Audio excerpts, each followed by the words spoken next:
بھی بچے، کام ہمارے ہیں اچھے، ہم ہیں مہد بھی بچے۔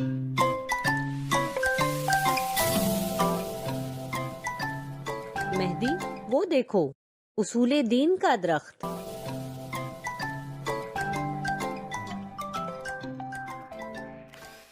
نہیں ہادی، وہ اصول دین کا تو نہیں ہے، یہ تو فروغ دین کا درخت ہے۔ جی بالکل، یہ فروغ دین کا ہی درخت ہے، کیوں فاطمہ آپی؟ جی بالکل پیارے بچوں، جس طرح اصول دین یعنی دین کی جڑیں 5 ہیں، اسی طرح فروغ دین یعنی دین کی شاخیں 10 ہیں، جن پر عمل کرنا ہم تمام پر فرض ہے۔ چلے سب کو ایک ایک کر کے بتائیں۔ پہلے نماز ہے، جو ہر مسلمان پر دن میں 5 بار فرض ہے۔ جی بالکل، نماز کے ذریعے سے اللہ تعالیٰ سے گفتگو کرتے ہیں۔ بالکل صحیح کہا۔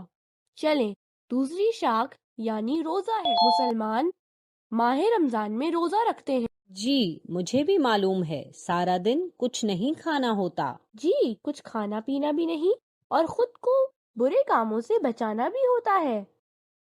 فاطمہ آپی، اگلی شاخ کون سی ہے؟ تیسری شاخ ہے حج، یعنی کہ جو شخص اتنے پیسے رکھتا ہو تو زندگی میں ایک بار لازمی مکہ مکرمہ جا کر اللہ تعالیٰ کے گھر کا طواف کرنا اور حج پڑھنا فرض ہے۔ جی جس طرح ہمارے دادا جان پچھلے سال حج پر گئے تھے۔ شاباش، چلو اب چوتھا بتاؤ۔ جی چوتھا زکوٰۃ ہے، جو بھی صاحب استطاعت مال رکھتا ہو اسے اس مال پر کچھ حصہ نکال کر غریبوں کو دینا ہے۔ مہدی، اب آپ بتائیں اگلی شاخ کے بارے میں۔ جی 5ویں شاخ خمس ہے، سال بھر کے روپے جن کو استعمال نہیں کیا جاتا اس کا 5واں حصہ ہوتا ہے، جو سادات اور دینی کاموں میں دیا جاتا ہے۔ شاباش، اب آئیے چھٹی شاخ جہاد کے بارے میں جانتے ہیں۔ جہاد یعنی مسلمان دین اسلام کی راہ میں جہاد کرتے ہیں۔ اب اگلی شاخ بتائیں تو پتہ چلے گا۔ میں بتاتا ہوں اگلی شاخ، یعنی 7ویں امر بالمعروف، مسلمان دوسروں کو اچھی باتوں کی طرف بلاتے ہیں۔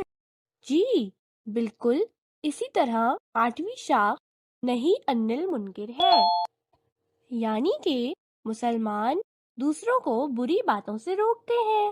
شاباش، اب آئیے 9ویں شاخ توالا کے بارے میں جانتے ہیں۔ توالا یعنی کہ مسلمان اللہ تعالی اور رسول پاک صلی اللہ علیہ وسلم اور ان کے اہل بیت علیہ السلام سے محبت کرتے ہیں۔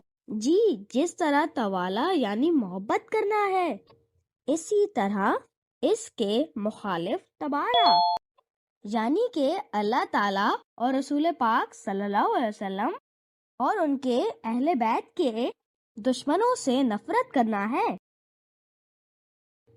فاطمہ آپی، یہ دین کی شاخیں تو بہت مشکل ہیں۔ نہیں، ایسا نہیں ہے، جب ہم ان پر عمل کریں گے تو کوئی مشکل نہیں ہے۔ اس میں زیادہ تر کام تو ہم کر بھی رہے ہیں، لیکن ہمیں صحیح نام معلوم ہی نہیں۔ جی بالکل، چلے آئیں، اب دیر ہو گئی ہے، گھر چلتے ہیں۔